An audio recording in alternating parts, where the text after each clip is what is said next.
여러분 반갑습니다. 우리 전후 좌우로 또 앞뒤에 계신 분들하고 우리 함께 또 인사했으면 좋겠습니다. 자, 인사하겠습니다. 사랑합니다. 축복합니다. 우리 손도 잡아주시고, 네. 사랑합니다. 축복합니다. 네. 다시 한번 인사하실까요? 마가복음 잘 읽고 계시죠? 인사하겠습니다. 네.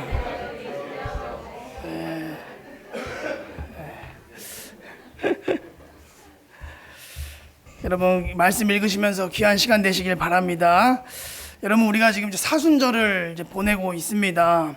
특별히 우리가 이제 사순절 기간 동안에 이 마가복음을 함께 묵상하면서 이 예수님께서 이 땅에 오셔서 우리 죄인들을 위해서 하신 일들과 또 하신 말씀들을 조금 더 깊게 누리는 그런 시간을 보내고 있는데요.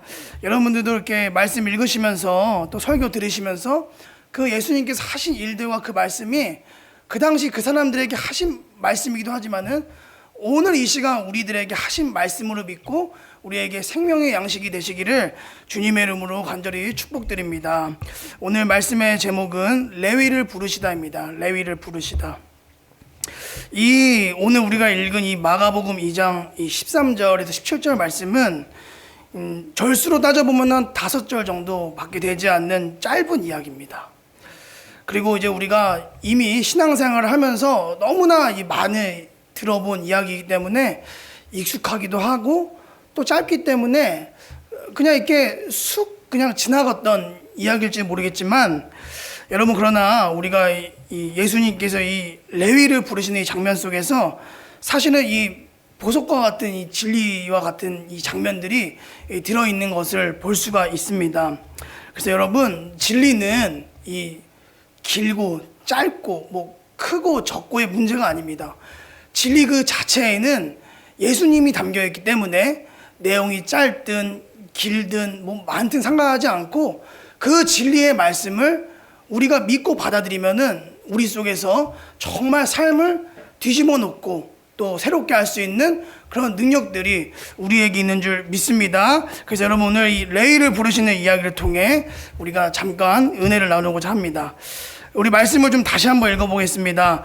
마가복음 2장 13절 14절 말씀 우리 한 목소리를 읽어보겠습니다.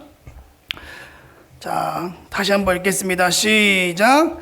예수께서 다시 바닷가에 나가심에 큰 무리가 나왔거늘 예수께서 그들을 가르치시니라. 또 지나가시다가 알페의 아들 레위가 세간에 앉아있는 것을 보시고 그에게 이르시되 나를 따르라 하시니 일어나 따르니라.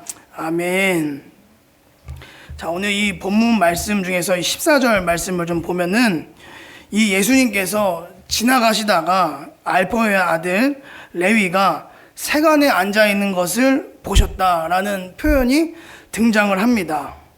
그런데 이 말씀을 보면은 또 지나가시다가 라는 표현이 등장을 하는데 여러분 이 예수님께서 미리 목적을 딱 정하시고 미리 목표를 정하시고 내가 지금 이곳에 가서 누구를 딱 만나가야 했다. 이렇게 목적을 정하시고 지나가신 것이 아니라 우연히 무심결에 지나가셨다라고 해도 무방합니다. 해석이. 네. 그런데 이 우연히 벌어진 것 같은 이 일이 정말 예수님 보기에는 아무런 의미와 아무런 계획이 없었던 일들이었을까? 사실 예수님께서 한 30년 조금 넘게 사는 이 생을 살아오시면서 이 짧은 생을 사시는 동안에 여러 사람들을 만나시죠. 아주 바쁘게 사시고 아주 바쁘게 사역하시면서 정말 눈코 뜰 새 없이 사셨는데 그 만났던 모든 사람들, 모든 일들 속에 또 크고 작은 일들 속에서 예수님께서 정말 아무런 의미와 계획이 없이 하셨던 일들이 있을까라는 질문을 던져보게 됩니다. 정말 그냥 무심결 우연히 하신 걸까? 그런데 성경을 보면 예수님은 분명 하나님께서 보내신 이 일을 통해 하나님을 하기 위해 드러내기 위해 오셨다라고 성경이 말하고 있습니다. 그렇기 때문에 예수님은 의미와 계획 없이 하셨던 일들과 사역과 만났던 사람들은 하나도 없다는 것을 우리가 알 수 있습니다. 모든 만남과 모든 일들과 그리고 예수님께서 하신 말씀 모든 그 속에는 하나님의 오묘하신 섭리가 담겨 있고 하나님의 주권이 담겨 있고 하나님의 계획이 감추어져 있는 것을 우리가 알 수 있다는 것이죠. 예를 들어 볼까요? 요한복음 4장에 보면은 우리가 잘 아는 이야기가 등장하죠. 예수님께서 사마리아 수가에 있는 그 동네를 거기도 마치 우연히 무심결에 지나가시면서 잠시 우물가에 앉아 물을 드십니다.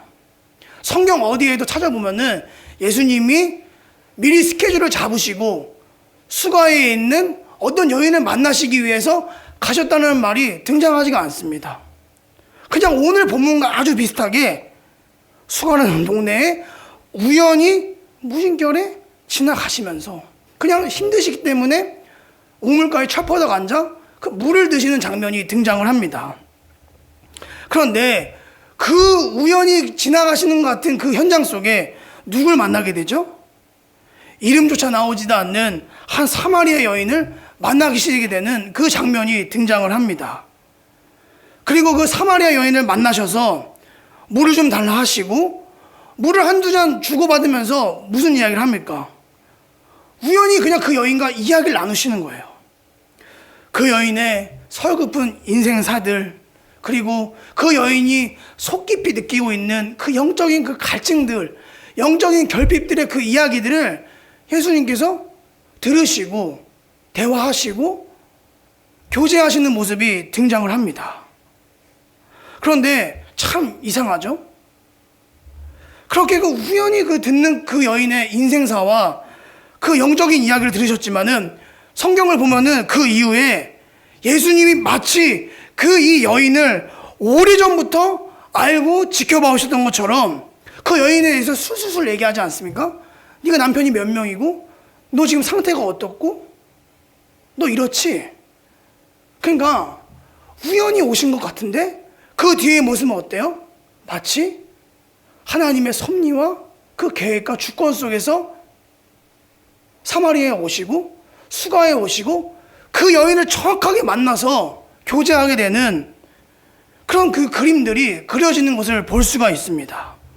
그래서 결국 그 여인과 대화하시다가 자신이 이제 하나님이 보낸 메시아 그리스도인 것을 나타내신 후에 그 여인이 어떻게 됩니까?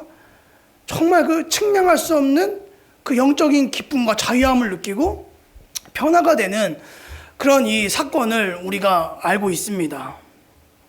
자, 여러분, 오늘 이 레위를 우연히 만나시는 이 모습과 사마리아에서 수가에서 그 여인을 만나시는 그 모습이 한번 우리가 좀 살펴봤으면 좋겠습니다.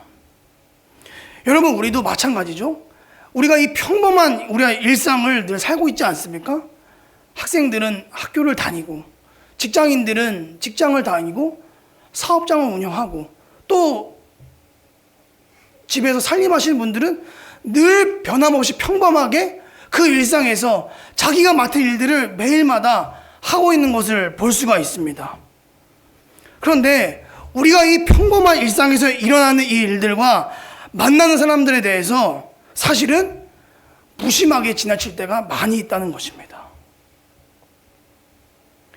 너무나 평범하고 너무나 사소해서 그 일에 그 사람에게 뭔가 의미를 부여하거나 신앙적으로 해석하고 생각하는 일들이 거의 없다는 거죠. 왜냐? 늘 만나는 거고 늘 해왔던 일이고 늘 그냥 무심하게 내가 해오는 일인데 그 일에 무슨 영적인 의미가 있고 하나님의 어떤 이 계획과 섭리가 담겨 있겠어 하고 무심결을 지나가는 일들이 많이 있다는 것입니다. 그래서 우리는 늘 얘기하죠. 하나님, 이러한 평범하고 지루하고 이런 늘 무심결 지나가는 일상 말고요. 제게도 뭔가 더 자극적이고 뭔가 더 특별한 사람, 특별한 일들을 만나게 해주셔서 이게 정말 비로소 하나님께서 행하시는 일인 줄, 하나님께서 만나게 하시는 사람인 줄 알고 나도 좀 그런 일 좀 만나게 해주세요. 삶이 너무 평범하고 너무 지루합니다. 우리 집안에서 살림하시는 우리 분들께 질문하겠습니다. 매일 평범하게 한 집에서 만나시는 우리 남편분들의 얼굴을 보세요. 그 속에서 어떤 하나님의 오묘한 섭리와 계획과 주권이 느껴지십니까? 그렇죠? 네. 한숨만 나오죠, 그렇죠? 남편분들도 마찬가지일 거예요, 그렇죠? 네. 우리 최 권사님 너무 만족하면서 웃고 계세요. 자, 여러분, 우리 학생들도 있죠? 매일 만나는 그 교수님, 선생님들과 내 친구들과 이런 그 삶 속에서 여러분 그 특별한 하나님의 어떤 그 오묘한 섭리와 계획들, 주권들을 느껴보십니까? 아니죠. 예찬이 아까도 거의 풀을 확 쉬던데 학교 가기 싫어가지고. 직장인들도 마찬가지죠. 매일 해야 되는 반복되는 일과 매일 만나는 직장 선후배 사이들, 또 거래처 사람들, 또 무심결 만나는 우리 가족들을 보면서 여기서 과연 어떤 하나님의 특별한 이 행하시는 일들과 섭리와 계획과 주권들을 내가 느낄 수 있을 거라는 질문들을 많이 하게 됩니다. 그래서 우리가 늘 얘기하는 것이 하나님 너무 평범하기 때문에 기대할 게 없어요. 그래서 기도조차 나오지도 않고 그냥 저는 주일을 제외하고 월화수목금까지는 그냥 평범하게 그냥 이대로 살고 싶습니다라는 것이 사실 우리의 어떤 신앙의 또 고백이자 모습이라고 할 수 있습니다.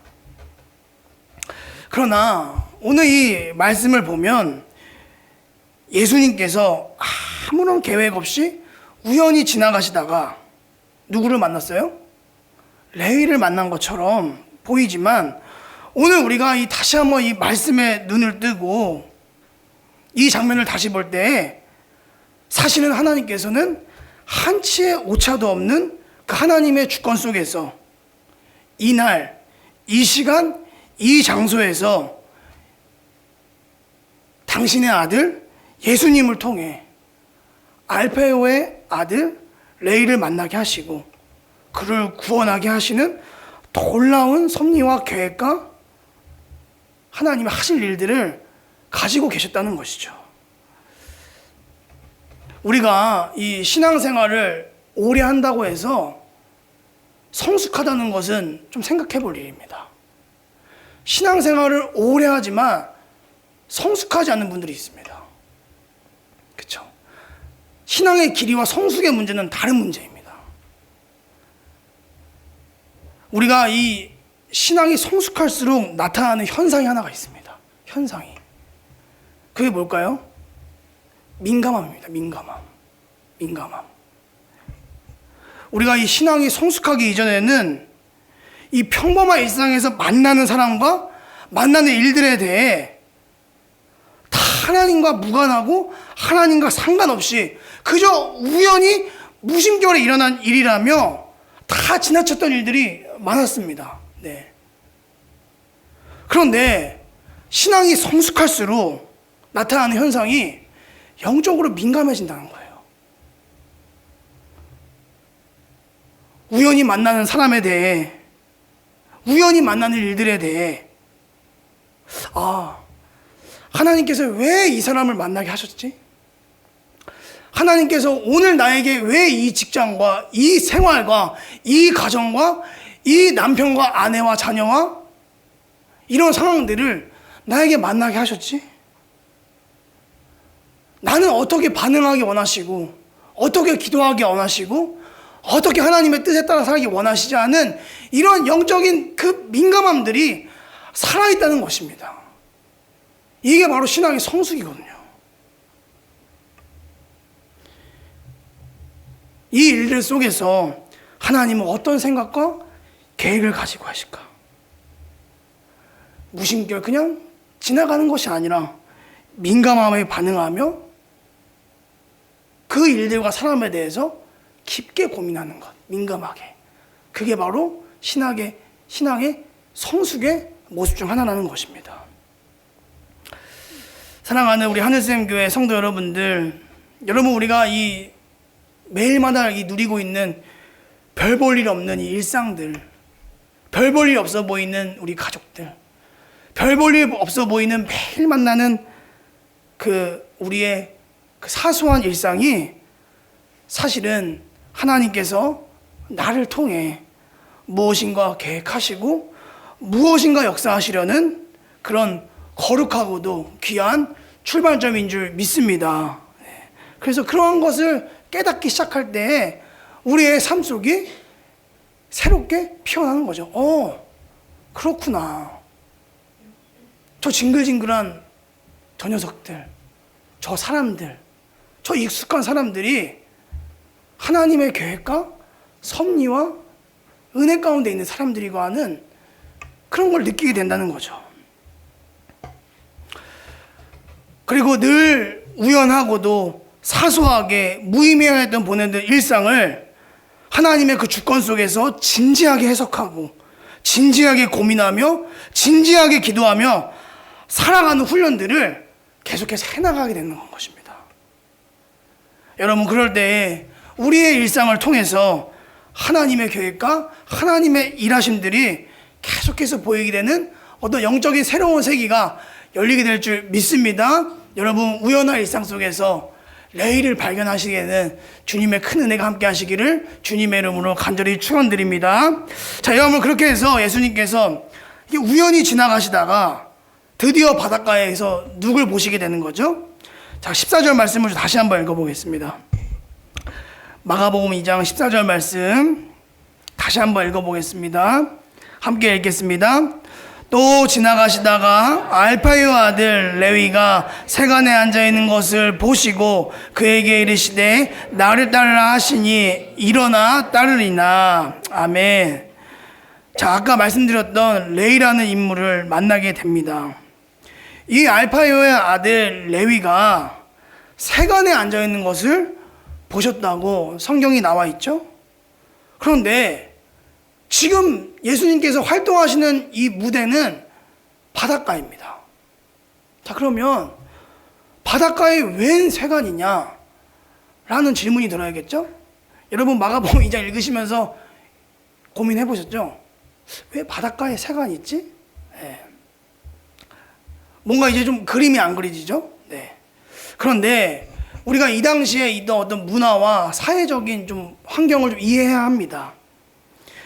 이 당시에 이 세관은요, 어떻게 지금처럼 정식으로 근사한 건물을 지어서 운영한 것이 아니라 쉽게 말하면은 이동식 좌판 세관입니다. 이동식 좌판 세관. 예를 들면 어디 항구가 있으면은 그 배들이 들어오는 선착장 앞에 세리가 가서 간이 책상을 깝니다. 간이 책상을 이동식 책상을 깔고 이제 그 육지로 입항에 들어오는 모든 상선들과 그 사람들 대상으로 세금을 부과해서 세금을 거두는 방식인 겁니다. 이해가 되시죠? 그렇죠? 간이 세관입니다. 간이 세관. 네. 그런데 문제가 무엇이냐? 이 세리가 거둬들이는 이 세금이 누구한테 흘러들어가죠? 지금 이 당시에 이스라엘을 식민 지배하고 있는 로마 제국 본국에 다 들어가고 있는 겁니다. 이 로마 제국이 식민층 통치를 하고 있던 이스라엘 자국민들의 세금을 효율적으로 걷게 하기 위해서 자국민 세리를 고용하는 거죠. 그래서 그 자국민 세리들을 현장에 파견을 해가지고 세금을 걷어들이게 하는 이 조세 제도를 시행하고 있는 것입니다. 그러나 그냥 그 세리가 그냥 정해져 있는 세금만 딱딱딱 걷어들이면은 아무런 문제가 없지만 이 당시 로마 제국이 시행하고 있던 이 조세 제도는 아주 약독하기로 유명하였습니다. 예를 들어 기본성의 세금이 정해져 있으면은 그 기본 세금만 정해지는 것이 아니라 기본 세금 플러스가 있다는 거죠. 알파가. 예를 들면 수레의 크기, 수레의 바퀴 크기, 수레의 바퀴 개수까지 다 품목을 따져가지고 추가 세금을 더 징수한다는 겁니다. 그러니까 여러분, 이 상인들이 얼마나 이 속이 터지는 일입니까? 힘들게 장사해서 남겨둔 이 돈을 세금 내는 것도 아까워 죽겠는데 어떻게 해요? 자신이 끌고 다니는 이 마차의 그 창살의 개수, 바퀴의 크기, 바퀴의 개수, 마차의 종류까지 다 따져가지고 하나하나 더 세금을 징수해 나가는 이런 정말 포악하고도 악독한 세금 제도가 지금 이들에게 있었다는 겁니다.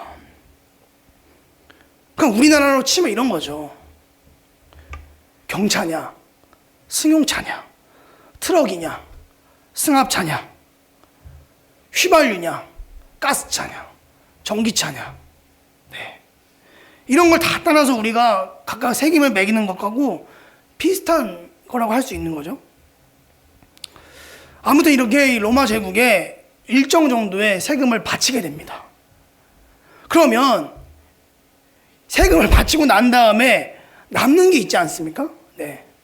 그 남는 거 전부 누구의 몫이에요? 세리의 몫입니다. 그럼 여러분, 이 세리들이 바보가 아니죠, 그렇죠? 왜냐하면 이 당시에 가장 머리가 좋고 가장 셈이 빠르고 가장 세상 돌아가는 것을 잘하고 있는 사람이 세리이기 때문에 세리들이 두뇌가 빨리빨리 돌아가는 겁니다.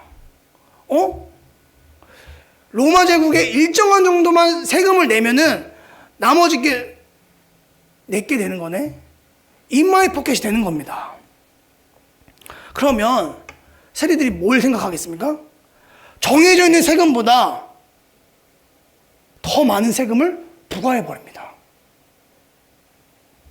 그래서 세리들은 할 수만 있다면은 세금에 더 악독하게 부과해서 로마에게는 요 정도 갖고 나머지 것들은 다 자기가 부를 축적해 나가는 그런 일들을 그건 너무나 자연스럽게 시행하였던 것이죠.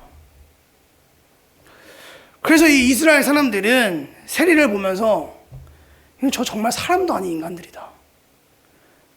아니, 다른 사람들도 아니고 자기 동족의 그 고열과 피를 뽑아먹는 짐승보다 못한 인간이라고 여기며 살아왔다는 것이죠. 저것들은 인간이 아니야.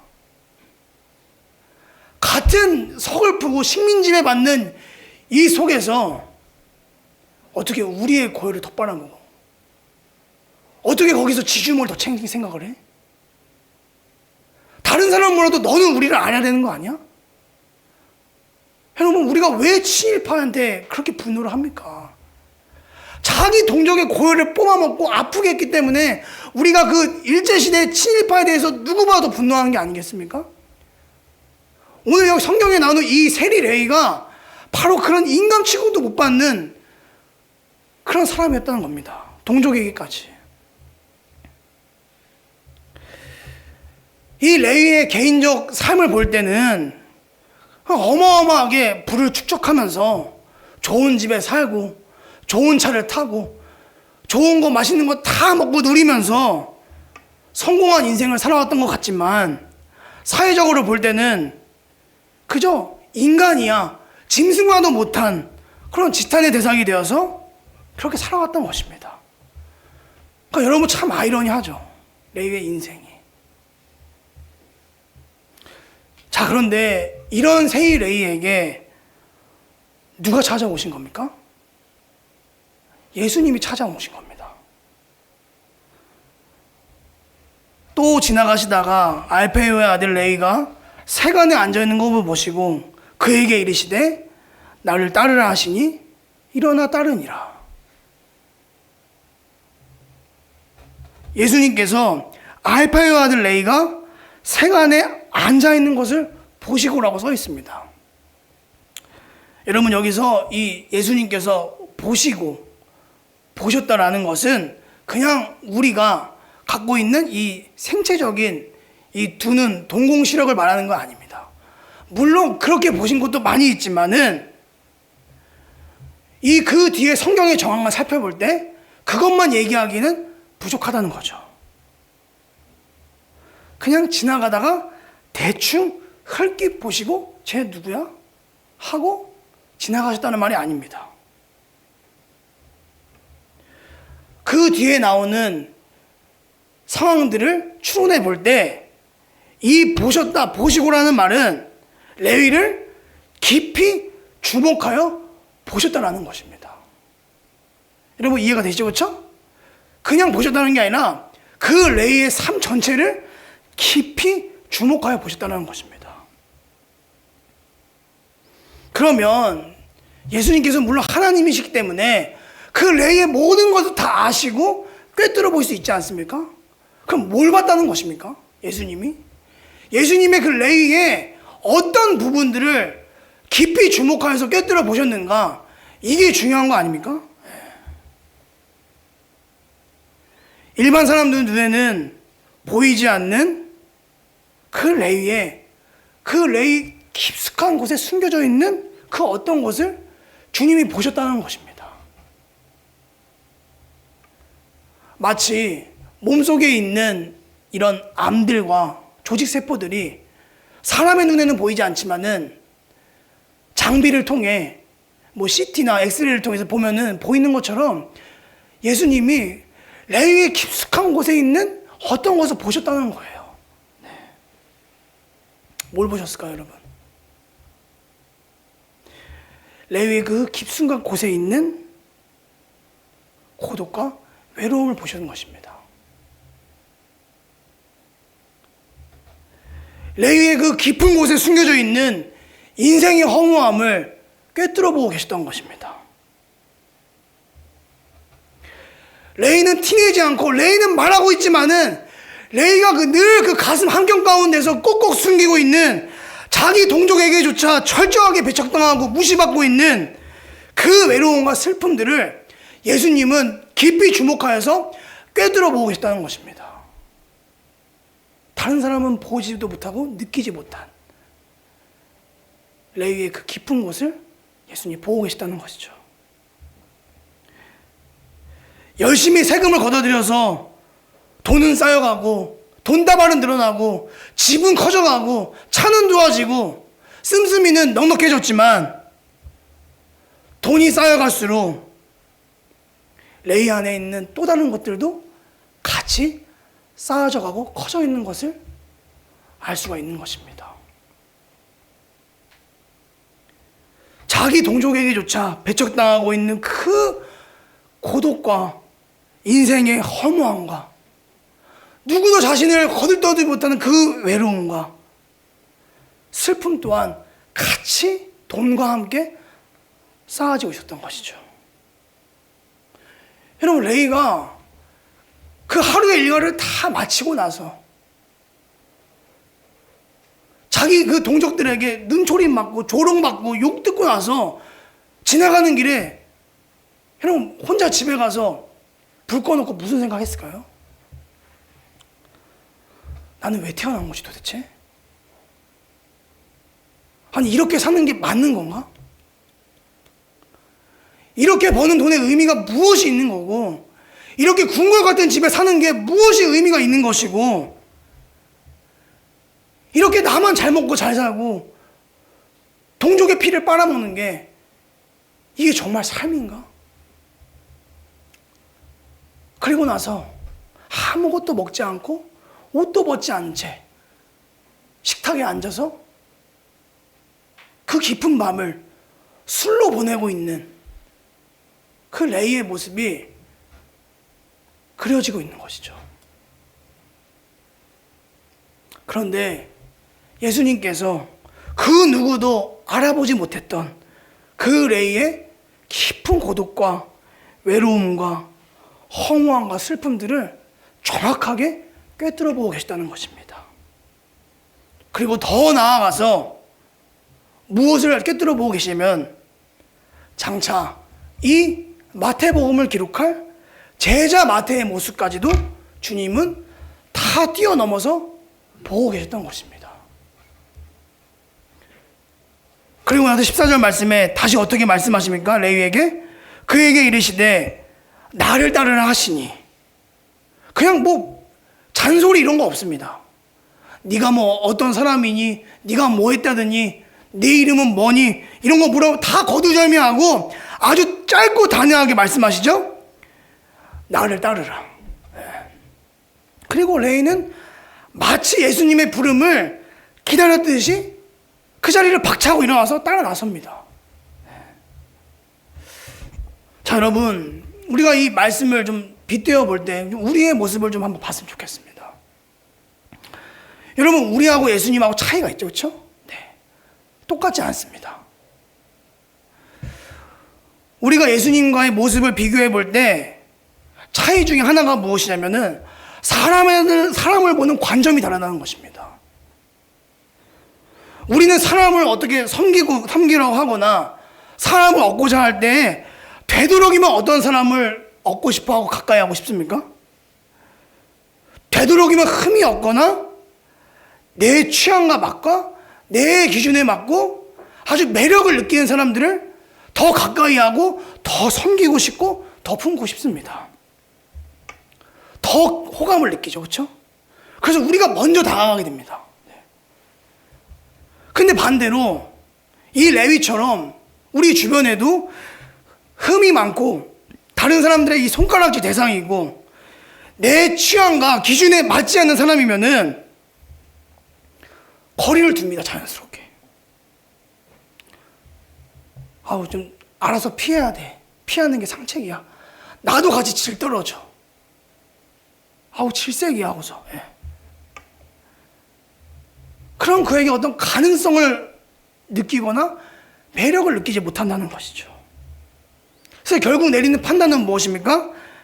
이 사람은 가까이 할 대상도 아니고 사랑의 대상도 아니고 섬김의 대상이 아니라고 딱 못을 박아버립니다. 이게 사실 우리 안에 그 숨겨져 있는 어떤 이 지독한 죄의 습성인 거죠. 네. 그래서 나타나는 현상이 바로 끼리끼리입니다. 우리끼리 같은 맞는 사람들끼리, 호감을 느끼는 사람들끼리, 흠이 없어 보이는 사람들끼리, 도덕적으로 맞는 사람들끼리, 집 사이즈가 비슷한 사람들끼리, 이렇게 다 끼리끼리 모이는 거죠. 네. 사실은 이 레위의 이때 삶의 모습이 여러분 지금 모습 하나도 다르지 않습니다. 네. 지금이나 그때나 다 똑같아요. 네. 말은 안 하고 있지만 우리가. 그러나 우리와 다르게 예수님께서는 사람을 보시는 관점이 달랐다는 것입니다.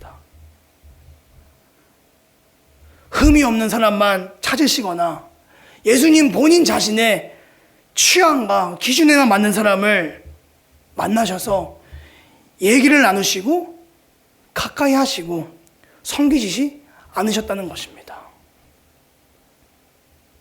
사람 취급도 못 받는 이 세리, 창녀들, 매국노들, 병자들, 범죄자들, 외로운 자들, 이들을 만나셔서 함께 식사를 하시고 이야기를 나누시고 고쳐주시고 품어주시고 심지어 그들을 하나님의 자녀라고 하시고 친구라 하시고 하나님의 나라 안으로 들어오라고 초대하시는 것을 볼 수가 있습니다.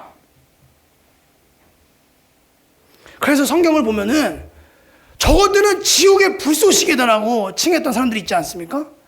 이런 세리들, 창녀들, 범죄자들, 매국노들, 여러분 일반 유대 사람들이 볼 때 그 사람들은요 천국은커녕 지옥을 불태우는데 그 불쏘시개 땔감 장사들이라 생각했다는 거예요.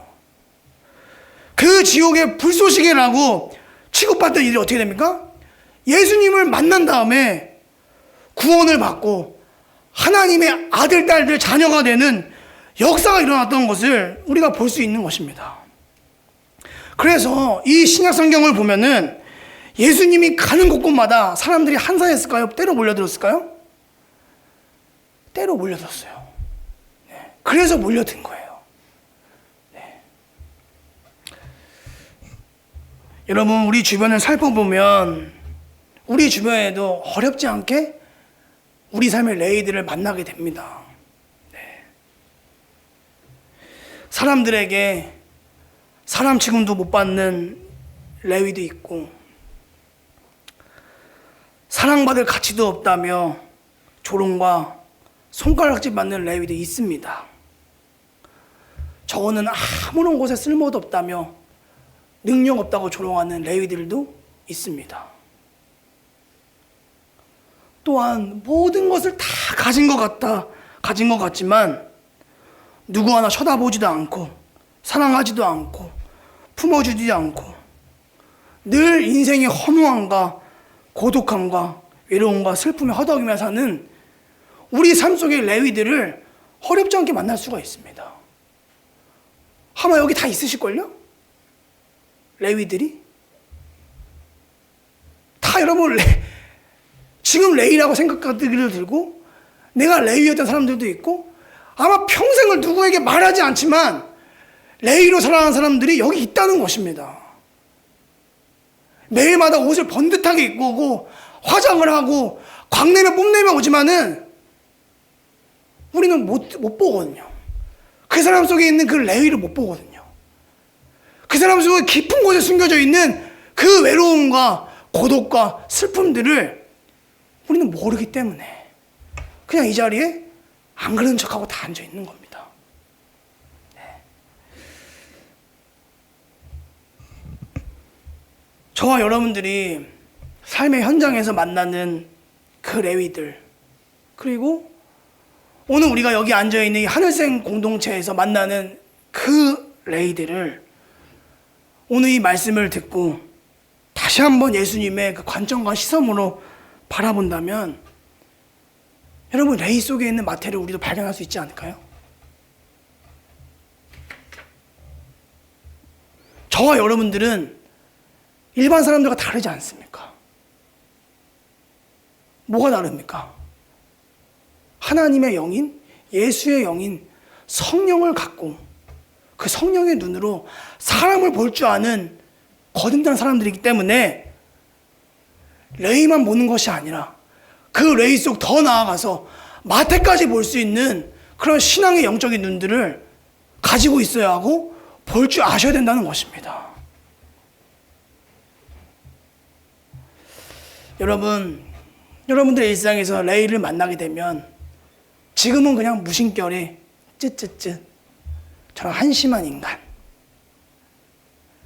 나도 어쩔 수가 없네, 나도 너를 어떻게 못하겠다, 나도 너를 품지 못하겠다, 이렇게 사는 것이 아니라, 그치, 이 레위 안에 마태가 들어있지? 다른 사람들이 이 사람이 레위라고 다 손살에치고 다 멀리하고 조롱하고 핍박하지만 나 하나만큼은 그 속에 있는 마태를 바라보면서 예수님의 시선과 예수님의 마음과 그 성령으로 그 사람을 품고 그 사람을 같이 끌고 갈 수 있는 그런 어떤 영적인 리더십이 지금 우리에게 필요하지 않습니까? 네. 여러분, 내 주변의 레위인들을 여러분 일반 사람들과 똑같이 무시하면 안 됩니다. 그리고 함부로 대하지 마세요. 예수님도 레위를 다른 사람들처럼 무시하거나 함부로 대하지 않으셨죠? 예수님도 저와 여러분 일 다른 사람들처럼 함부로 대하거나 무시하지 않으셨습니다. 그러니까 우리가 이 자리에 와 있는 거죠. 그렇죠? 네. 예수님께서 레위를 바라보시고 대했던 것처럼 우리 주변의 그 레위들을 긍휼히 여기고 귀하게 여기고 어여쁘게 여기고 조금 너그러운 마음으로 기다려주고 품어주고 한번 손잡아주고 이런 따뜻한 시선과 성품으로 저들을 대할 때 그 레위에게 임했던 아름다운 하나님의 나라, 하나님의 능력이 그들에게 임하게 될 줄 주님의 이름으로 축원합니다. 여러분 마태를 볼 줄 아셔야 됩니다. 아시겠죠? 네. 싫으신가 봐요. 힘들기 때문에 삶이 먹고 살기 바쁘고 월급 날리기 힘들기 때문에. 네. 여러분 그렇게 할 때 아마 그들 레위 중에서도 인생을 다 포기한 사람들이 있을 겁니다. 인생의 모든 것을 포기하고 그 고독과 절망에 있던 사람들이 저 사람은 나의 모든 것을 다 이해해 줄 것 같다. 저 사람은 나를 안아줄 것 같아. 저 사람은 내가 무슨 말을 해도 부드럽게 받아주고 내 얘기를 다 들어줄 것 같아. 내가 저 사람을 따라가면, 내가 저 사람이 믿는 예수를 따라가면 아마 내 인생에도 조그마한 변화가 있을 것 같다. 네. 여러분, 이게 바로 성경이 말하는 능력입니다. 능력. 안진뱅이를 일으키고 죽은 사람을 살리고 병을 고치고 오병이어가 되는 것이 능력이 아니라 레위 같은 사람이 마태가 되는 게 바로 성경이 말하는 진짜 능력이라는 것이죠. 이게 바로 하늘의 능력, 하나님 나라가 임했다, 주님이 역사하셨다는 것이 바로 이런 것입니다. 자, 마지막 우리 15절 보고 마치도록 하겠습니다. 여러분 15절 말씀 함께 읽어볼까요? 15절 말씀 함께 읽어보겠습니다. 읽겠습니다. 시작. 그의 집에 잡사 앉으실 때에 많은 세리와 죄인들이 예수와 그의 제자들과 함께 앉았으니 이는 그러한 사람들이 많이 있어서 예수를 따름이로라. 아멘. 자, 마지막 이제 15절을 보면은 레위가 잔치를 베풀게 됩니다. 잔치. 축제가 열리게 된 것이죠. 그 예수님을 만난 기쁨이 너무나 커서 레위가 어떻게 한 거예요? 내가 잔치를 베풀지 않고는 주체할 수 없는 겁니다. 그동안 해결하지 못했던 내 안에 있는 슬픔과 이런 문제들이 주님 만난 거 다 해결됐어요. 마치 말기암에 걸리셨던 분들이 기적적으로 낫게 되셔가지고 박수를 치며 뛰어오는 것처럼 레위도 마찬가지죠. 그 주님 만난 게 너무나 기쁜 나머지 그 기쁨이 주체가 안 돼가지고 잔치를 벌였던 거예요. 제가 이 생각을 했습니다. 마태에게 와이프가 있었겠죠, 그렇죠? 아내가 있었을 거예요. 근데 갑자기 주님 만났다고 뜬금없이 와가지고 여보 장 봐와, 냉장고에 있는 거 다 꺼내봐, 잔치 차려. 그 여러분, 이 와이프가 무슨 기분이었을까요? 저게 미쳤나, 저게 진짜로. 아마 이런 기분이었을 거죠. 그렇게 급작하게 벌어진 일이란 거죠.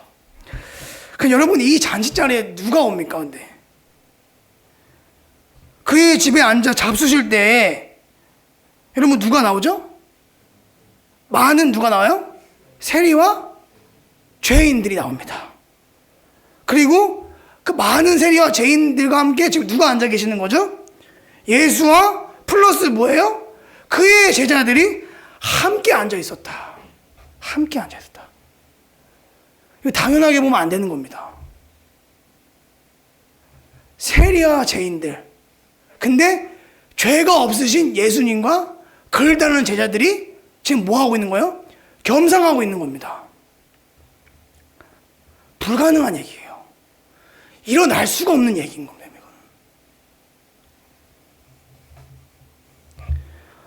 아마 레위가 너무 기뻐서 그냥 뭐 누구 가리지 않고 예수님하고는 결코 섞일 수가 없다고 생각하는 자기 또래, 자기와 비슷한 세리들까지 끌고 오고 길가에 지나다니는 죄인들까지 다 초대해버린 겁니다. 지금 레위의 집에 이런 잔치가 만들어진 겁니다. 저는 이 장면이 바로 성경이 말하고 정말 주님이 기뻐하시는 교회의 모습, 그리고 앞으로 우리가 지향하고 앞으로 가게 될 천국의 모습이 이와 같다고 믿습니다. 부족함이 없고 흠이 없고 걱정이 없고 사회적으로 인정받고 지식과 교양이 뛰어난 사람들만 모인 그 끼리끼리만 모인 교회가 좋은 교회가 아니라 세리, 레위, 죄인들 함께 섞일 수 없고 함께 겸상할 수가 없고 함께 예배할 수 없고 같은 옆자리에 앉을 수가 없다고 생각하는 그 사람들이 우리 공동체 안으로 들어와서 그들이 예수를 만나고 회복이 되어서 한식탁에 앉아있는 그 모습, 그게 바로 주님이 말하시는 교회라는 모습이죠.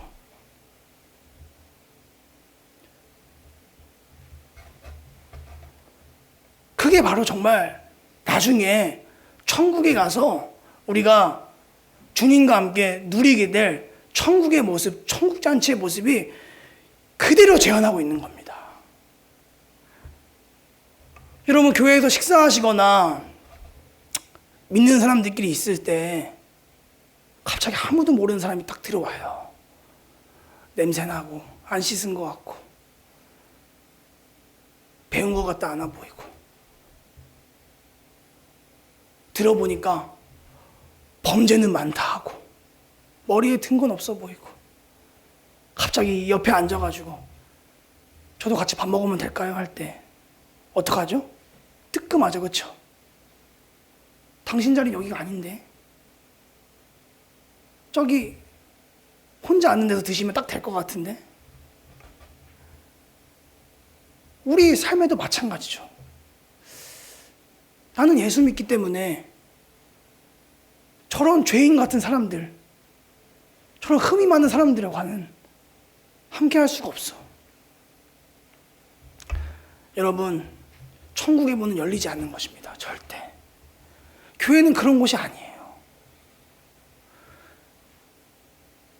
물론 교회 안에 학식도 있고 교양도 있고 배운 사람도 있고 가진 사람도 있고 조금 부족하고 흠이 많은 사람들도 다 있어요.